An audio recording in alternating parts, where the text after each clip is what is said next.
안녕하십니까. 형사 전문 변호사 노계성 변호사입니다. 오늘 유튜브 42편 변호사에게 불만이 생기는 5가지 과정. 제게 연락 주시는 많은 분들 중에 이제 사건이 처음 발생한 이후에 바로 연락 주시는 경우도 있지만 조금 사건을 다른 변호사에게 맡기셨다가 뭔가 불만이 있고 변호사를 좀 교체하신다거나 변호사를 사임하려고 하는 경우에 저에게 연락을 주시는 경우가 종종 많습니다. 첫 번째, 기대했던 결과가 나오지 않는 경우. 결국 이 부분은 그 재판 진행 과정이나 어떤 진행 상황에 대해서 위험 상황, 어떤 이럴 수 있을 수도 있고 저럴 수 있을 수도 있고 어떤 미래에 어떤 발생할 수 있는 예정된 재판 결과에 대해서 뭔가 어떤 고지가 제대로 안 된 경우에 대해서 불만이 시작되는 것 같습니다. 그러니까 예를 들면은 영장 발부가 안 될 줄 알았는데 영장 발부가 된다든지, 아니면 기대했던 형량이 집행유예가 나올 줄 알았는데 그렇지 않는 경우라든지. 그러니까 결과에 대해서 너무 확정적으로 말을 한 경우라면은 이럴 수도 있고 저럴 수도 있고 어떤 결과를 보장할 수 없는 재판 상황에 대해서 너무 확정적으로 결과를 예단하는 경우라면 기대했던 결과가 나오지 않는 상황에 대해서는 의뢰인분이 좀 납득을 할 수는 없겠죠. 그 상황을 정확하게 잘 설명을 드려야 돼요. 이런 상황에서 이렇게 되는 거예요. 예를 들면 제가 했던 사건 중에 형량 자체가 7년 이상으로 선고되는 형량들은 집행유예가 애당초 불가능합니다. 왜냐하면 장량 감경을 해도 3년 6개월이 가장 법정형으로 선고할 수 있는 최저 형량이기 때문에 집행유예가 불가능한 것이죠. 그런데 이제 집행유예가 나온다라고 설명을 하는 것은 잘못된 변호사가 법적인 부분을 잘못 설명한 부분이죠. 실제로 제가 담당했던 사건이나 예전 유튜브 영상에서도 1심 변호사분이 집행유예가 불가능한 상황이었는데 집행유예가 된다고 나오는 부분, 즉 그 법 적용이 잘못된 부분, 법이 개정되어서 형량이 바뀐 부분에 대해서 미리 알지 못하고 설명을 잘못 주셨던 부분도 있었어요. 이 변호사의 굉장히 큰 중대한 과실이라고 할 수 있겠죠. 그렇기 때문에 기대했던 결과가 나오지 않을 수 있는 그런 상황에 대해서는 위험 상황이 어떻는지 정확한 객관적인 설명이 전제가 돼야 됩니다. 두 번째는 결과야 좋은 결과가 나오길 바라지만 그렇지 못한 상황이 나올 수 있다는 부분에 대해서는 의뢰인분들도 어느 정도 예상할 수 있겠지만, 두 번째가 사실 또 많은 것 같아요. 의사소통이 안 되는 경우, 즉 담당 변호사하고 전화나 문자나 어떤 궁금증이 생겼을 때 뭘 물어봤을 때 어떤 답변이 없는 거예요. 피드백 자체가 없는 겁니다. 의사소통이 잘 되지 않는 경우, 이 부분이 가장 이제 불만이 생기는 부분이죠. 적은 비용을 지출하시는 게 아니잖아요. 최소 500만 원 이상, 많게는 1000만 원, 더 많게는 더 많은 금액, 1500만 원, 2000만 원, 더 많은 금액을 변호사 비용으로 선임하시는 경우도 왕왕 있는데, 그렇게 큰 금액을 지불하고도 그에 상응한 서비스를 못 받는다? 담당 변호사가 연락이 되지 않는다? 담당 변호사가 전화도 받지 않는다? 담당 변호사가 전화를 했는데 회신이 오지 않는다? 카톡을 해도 답이 없는다? 아니면 애당초 선임했던 변호사가 아닌 다른 변호사가 일을 하고 있다?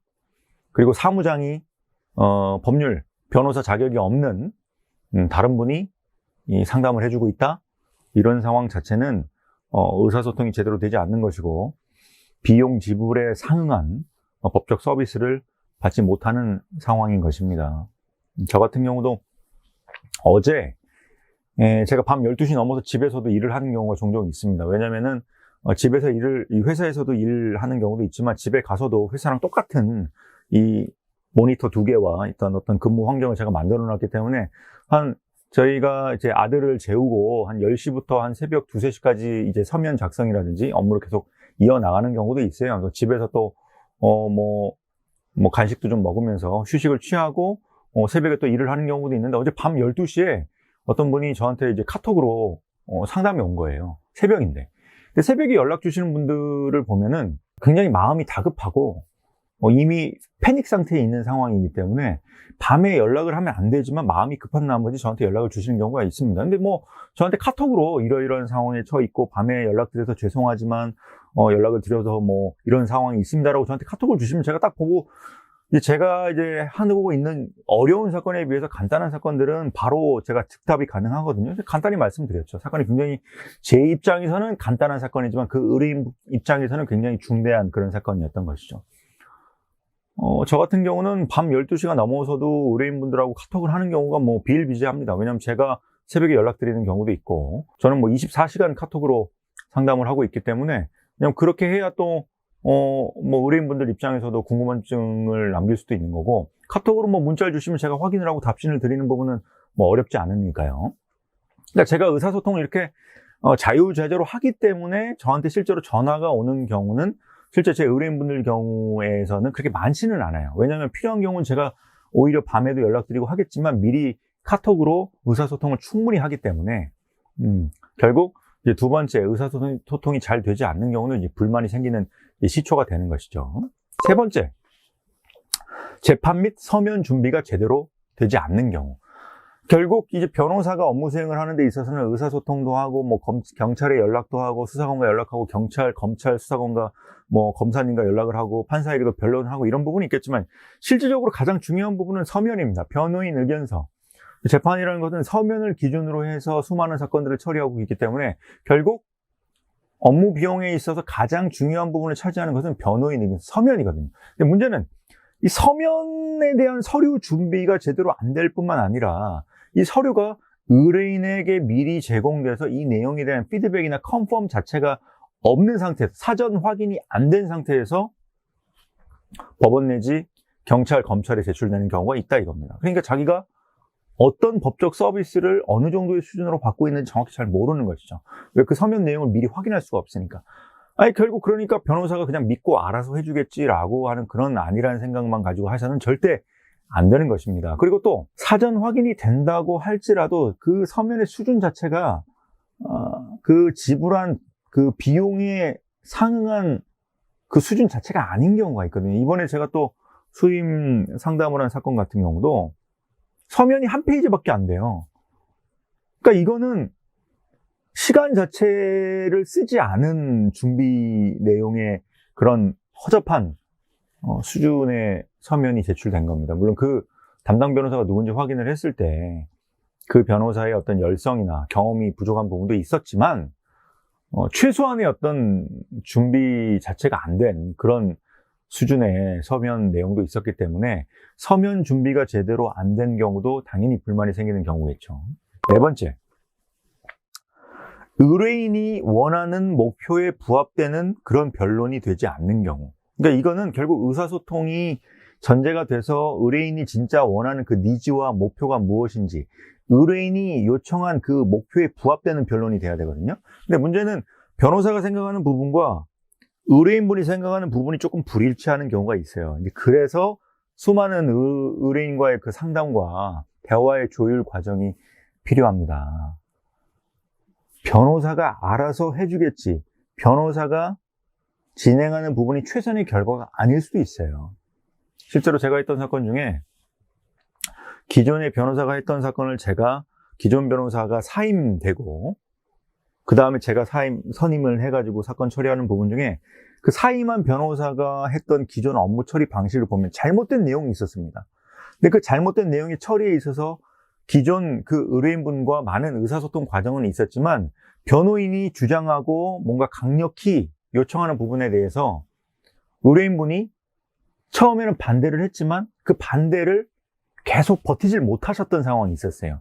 결과적으로 그 잘못된 법적 조력 때문에 그 의뢰인분도 공경에 처하고, 결국 변호사의 법적 조력의 범위는 기본적으로는 의뢰인이 요청한 업무 수행의 범위 내에서 해야 되거든요. 그러니까 상담이 중요하고 의뢰인에게 어떤 부분을 원하시는지, 다만 그에 따른 법적 책임도 당사자 본인이 부담을 해야 되겠죠.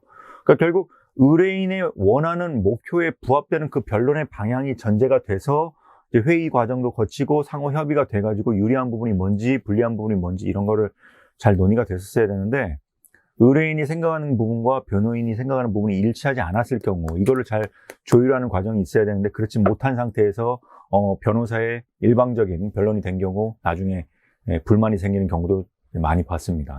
다섯 번째, 또 이제 변호사한테 불만이 생기는 5가지 과정에 이제 이제 또 한 가지 모습은 재판 과정에서 뭔가 재판 분위기가 이상한 거예요. 이거는 당사자분이 법률 전문가가 아닐지라도 분쟁에 처한 위기 상황에 그 당사자가 설명할 수 없는 그 위기 상황을 느끼는 경우가 있습니다. 이거 뭔가 잘못돼 가고 있다. 이 잘못돼 가고 있는 과정이 앞서 말씀드린 첫 번째, 두 번째, 세 번째, 네 번째 모든 과정이 전제가 돼가지고 결국은 재판 과정에서 분위기가 이상하다. 판사님이 지적하는 부분이 뭔가 잘못된 방향으로 가고 있다. 이런 부분을 의뢰인분이 느끼는 것이죠. 결국 사실 사건이 제대로 잘 되려면 변호사 선택이 굉장히 중요합니다.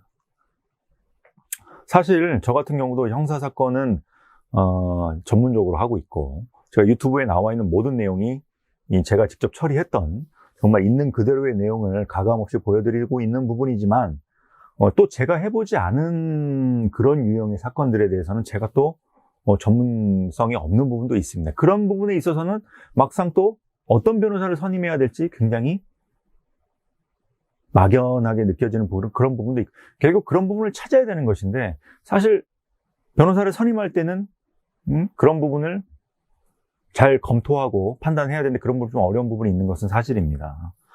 결국 수많은 대화 과정을 거치고 이 변호사가 과연 나에게 적절한 변호사인지, 방금 전에 말씀드린 이 5가지 어떤 불만 사항이 생기지 않을 수 있는 꾸준한 노력을 기울이는 그런 변호사의 업무 과정이 있기 때문에 이 변호사의 업무도 수임을 하는 것으로 끝나는 것이 아니라 수임 이후에 결과를 잘 만들어내기 위해서 끝까지 책임지는 그런 모습이 결코 쉬운 게 아닙니다.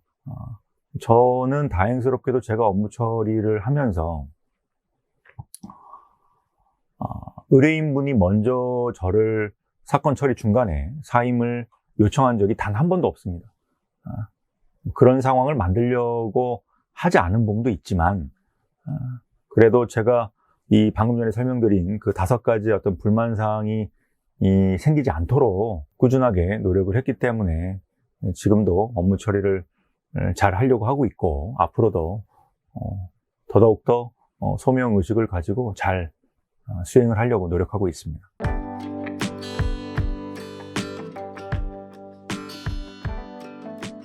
요즘 저한테 이제 유튜브 영상을 보시고 연락 주시는 분들은 한 가지 특약사항을 넣어달라고 요청하시는 경우가 있어요. 제가 직접 업무 수행을 하는 것이 맞느냐? 유튜브에 나와 있는 내용이 진짜냐? 이런 부분을 조금 반신반의하면서도 약간 걱정스럽게 말씀을 주시는 거죠. 그런 분들은 전부 기존의 다른 변호사분들에게 큰 실망과 한번 대어본 경험이 있는 분들입니다.